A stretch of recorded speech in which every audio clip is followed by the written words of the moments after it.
This airplane burns 25% less fuel than anything else in its class. The cabin is wider, the windows are larger, the noise is lower. Pilots love flying it. Passengers consistently rank it among the most comfortable aircraft in the sky. On paper, this aircraft should be a runaway success. It should be the obvious choice for airlines looking to replace aging regional jets and smaller narrow-bodies. But that's not what's happening. In 2024, the A220 received just 17 new orders, while Airbus sold hundreds of A320neos. Then came 2025. At first glance, the numbers appeared to recover. Airbus recorded 49 new orders, but there's a catch. 90% of those orders came from a single airline. So if the A220 is one of the most advanced and efficient airliners ever built, why are so few airlines buying it? The answer is hidden inside Airbus, and it may have become the biggest strategic mistake in Airbus history.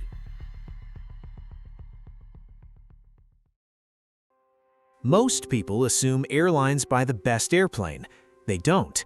They buy the airplane that makes the most money, and that's a completely different calculation. There's a metric called cost per available seat mile. It measures how much it costs an airline to fly one seat, 1 mile, whether that seat is occupied or not. And this is where the A220 hits its first wall. The A220-300 carries between 130 and 160 passengers in a typical 2-3 seating configuration. The A320neo, its older sibling, carries between 180 and 200 in a 3-3 layout. That's 30 to 40 more passengers on every single flight. The A220 burns less fuel overall, but the A320neo spreads its costs across more seats. And when you divide total operating cost by the number of seats, the A320neo often comes out ahead. But that's not even the worst problem. The A220 and the A320neo are completely different airplanes.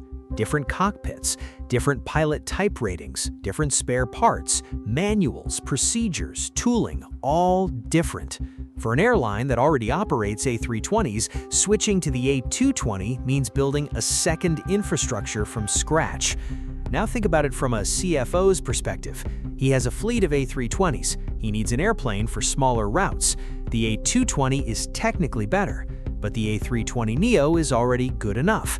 The pilots already know how to fly it. The spare parts are already in the warehouse, and the mechanics already know the airplane. The A220's most dangerous competitor isn't Boeing. It's the A320neo, made by Airbus itself. And that's just the first layer of the problem, because even the airlines that chose the A220 are facing something nobody expected. The A220 uses a single engine, the Pratt & Whitney PW1500G geared turbofan. There is no alternative. No engine from another manufacturer is certified for this aircraft. If that engine fails, the entire airplane stops. And it failed. A manufacturing defect involving contaminated metal powder and key components caused premature wear and cracking in engines designed to fly thousands of cycles between overhauls. Some were being pulled after just over 1,000 cycles. By October 2025, 79 aircraft out of a global fleet of 367 were grounded. That's 22%. Nearly 1 in every 5 A220s in the world was unable to fly. The numbers by airline are even worse. Korean Air had up to 40% of its A220 fleet grounded at the peak of the crisis. Air Baltic, Europe's largest operator, had 14 aircraft on the ground, canceled 19 routes and nearly 5,000 flights. The CEO of Swiss publicly stated he expected engine problems for the entire decade and did something even more dramatic. He grounded all his A220-100s and cannibalized their engines to keep the A220-300s flying. Air Austral decided to retire its entire fleet. Egypt Air exited the program. And the turnaround time for each engine? Nearly 300 days. Nearly a year with an airplane sitting idle, useless, while the airline keeps paying the lease. Pratt & Whitney promised to fix it by the end of 2026, but for operators who've already lost thousands of flights and millions in revenue, promises don't pay the bills. And this is where the engine problem connects to something much bigger, because it's locking up the entire chain the A220 needs. Airbus originally planned to produce 14 A220s per month by mid-2026. Then it lowered the target to 12. The actual rate in 2025 was closer to 8, 93 deliveries for the year, a record for the program, but far below what Airbus needs. And that number matters more than it seems, because the A220 program is still far from profitable for Airbus. When Airbus took control of the C-Series in 2018 from Bombardier, it inherited a project with sky-high production costs, the result of a development that went over budget by more than $2 billion. The only way to make the program profitable is to achieve economies of scale, produce more units to spread the fixed costs. But to produce more, you need more orders. To get more orders, you need airline confidence. And to build confidence, you need to fix the engine problems. But to fix the engines, you need Pratt & Whitney to ramp up overhaul capacity, which also depends on scale. It's a vicious cycle. Every piece depends on every other piece. In 2025, Airbus recorded just 49 gross new orders for the A220. In the same year, the A320 family received 656. The A320neo outsold it 13-1. For a company that acquired the A220 to complement its portfolio, the airplane is generating more headaches than revenue. But if the A220 is such a big problem, why doesn't Airbus just walk away? Because walking away might be even worse.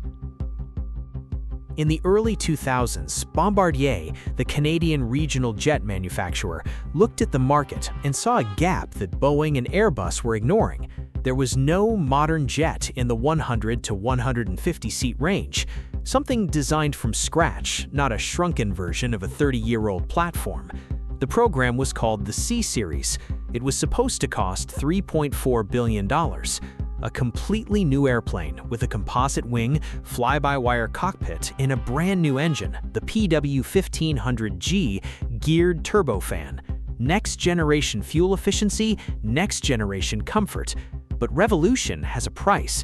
The budget went over by more than $2 billion. Deliveries were delayed by 2.5 years. Bombardier racked up more than $9 billion in debt. The government of Quebec stepped in with $1 billion bailout.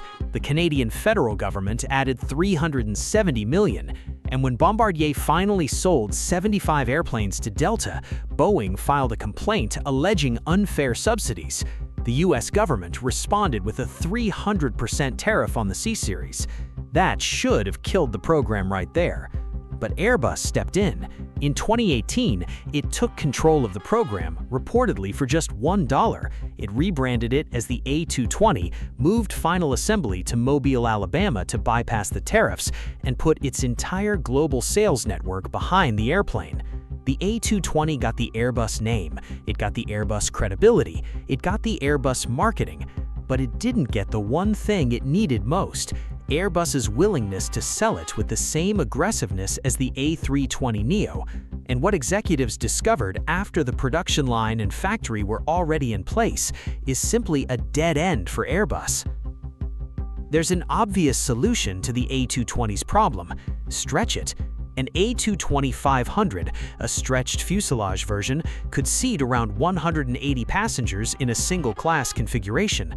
That would place it directly in A320neo territory in terms of capacity, but with newer technology, lower fuel burn, and the A220's far superior passenger experience. Asia Air CEO Tony Fernandez said in May 2026, on the same day he signed an order for 150 A220-300s, that if Airbus builds the A220-500, he'll buy 150 more. Air Canada called it very interesting. Delta, the largest A220 operator with 85 aircraft and 62 still on order, is considered a natural candidate. Air France, Lufthansa, LOT all have signaled interest. Airbus doesn't just know the market wants the A220-500, it's actively talking to airlines and leasers to gather enough commitments before launching. In January 2026, Lars Wagner publicly said he favors the project. Earlier in the year, analysts predicted an announcement at the Farnborough Air Show in July. And then, Airbus hit the brakes. In June 2026, Airbus officially postponed the A220-500 launch. The stated reason: range, engine, and supply chain issues. The real reason is more complicated. Major aircraft leasing companies, which finance a significant share of global fleets, are actively pushing against the A220-500. The reason: they have billions of dollars invested in A320neo portfolios. An A220-500 with 180 seats and a 10% lower cost per seat is a direct threat to the residual value of those assets. In simple terms, if the A220-500 exists, the A320neo is worth less, and those who finance the A320neo don't want to lose money. Airbus is trapped. Launching the A220-500 could kill the A320neo, the company's biggest cash cow. Not launching it condemns the A220 to remain stuck in no man's land. Too big to be a regional jet, too small to be any airline's workhorse. And while Airbus hesitates, the market is shifting underneath. Airports are congested. Landing slots at major hubs, Heathrow, JFK, Frankfurt, Tokyo, are nearly impossible to get. If an airline has a slot, it needs to fill that slot. That's why the A321neo has become one of the best-selling commercial aircraft in history. It's not necessarily better than the A220, it simply carries more people per takeoff. And in a world where airport capacity is the bottleneck, more people per takeoff means more revenue per slot. The A220 was designed for a different world, a world of point-to-point growth, where airlines would open new, smaller routes instead of funneling passengers into mega-hubs. And that world exists, partially. Delta uses A220s on secondary routes. JetBlue replaced its 190s. Air Baltic built its entire operation around the type. But the majority of the market moved in the opposite direction: hub concentration and maximum density. The A321neo delivers that. The A220 doesn't. And all of this is because the business model is focused exclusively on generating revenue. More passengers equals more revenue. The A320neo, with aerodynamic, engine, and technology upgrades, already fills that need. The Airbus A220 may be one of the best designed commercial aircraft ever made. The efficiency is real, the comfort is real, the range is impressive. Every objective measure says this airplane should be winning. But commercial aviation doesn't reward the best airplane, it rewards the airplane that makes the most money. And right now, for most airlines, that airplane is the A320neo or the A321neo. The tragedy is that Airbus inherited a brilliant airplane and is now trapped in a cage of its own making. And while Airbus debates internally, the engines remain grounded, production stays below target, and airline confidence keeps eroding. But a question was asked to the Airbus CEO that raised doubts about the European manufacturer's next strategy: building a new company as an Airbus subsidiary to manufacture and market the A220 may be the only way out without losing market share or cannibalizing the flagship product. The A220 needs the A220-500 to survive, and the A220-500 may be the biggest internal threat Airbus has ever faced. So the question nobody at Airbus will answer publicly is, what's more dangerous? Launching the A220-500 and risking the destruction of the A320neo's value, not launching it and watching the best airplane they've ever had slowly die, or creating a new company to compete directly with Embraer but with an aircraft already validated in the market. Because standing still is not an option, and every year Airbus hesitates, the window closes a little more.